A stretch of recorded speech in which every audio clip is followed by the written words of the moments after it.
We've all drawn something at some point in our lives. A sketch here, a diagram there. An idealist would call it self-expression, and it is. But it is usually for a purpose. For me, that purpose was simple. Video games. I've always loved video games. I've also kind of had to learn to write code. So, 6th grade me comes up with the following chain of thought. I like video games, he thinks. Video games are just code, he thinks. I can code, he thinks. I can make video games, he concludes. And down the rabbit hole I went. That initial confidence died out pretty fast. Video games are a lot of things. There's the code, of course, but there's also the music, the sound effects, and of course, the assets, all the art that brings a game to life. As it turns out, someone has to draw each frame of your character blinking, and the attack animations, and the damage animations, and that's only for a single character. But I wasn't giving up just yet. Being both hopelessly naive and a control freak, I decided I would draw these myself. Initially, I started with circles and squares, vague representations of tanks and enemies. However, that was too boring and too abstract for me, and for a while I stopped making video games. Later on, in 10th grade, I discovered pixel art. Instead of drawing squares, I was now drawing squares with eyes. But that still wasn't enough. I wanted something more. I wanted a plot line. And so, inspired by a video game I played, I decided to learn character art. That's led me to some discoveries which I'd like to share with you today. If you'd like, raise your right arm. It's a little dark, but you can probably see the outline. Now, let's look back at the screen. How closely does the shape on the left match your lower arm? How about the shape on the right and your upper arm?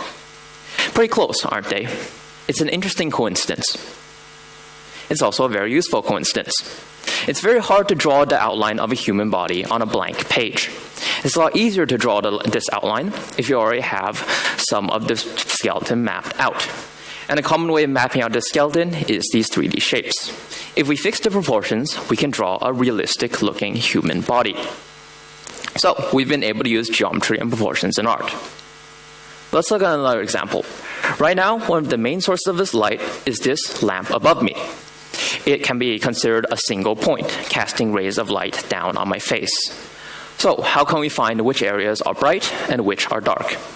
This actually, again, is a geometry problem. We can draw lines down from that point onto an object. Whichever areas the lines first touch is bright. Whichever areas it doesn't are in the dark. As for the areas in the light, we can describe, in fact calculate, just how bright they are.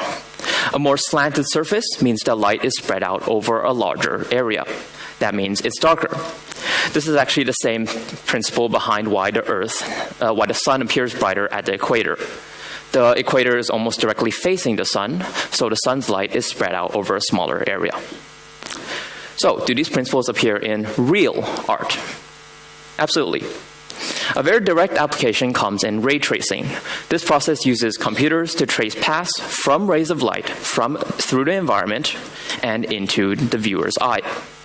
While very computation intensive, this process forms the basis of modern computer-generated imagery, CGI, as it can create impossible structures that still look very much real, and that look quite beautiful. Or perhaps you prefer something closer to the traditional perception of art. If so, consider Baroque paintings. These paintings relied on the artist's ability to create complex, realistic scenes, yet at the end of the day, they rely on the same rules of light.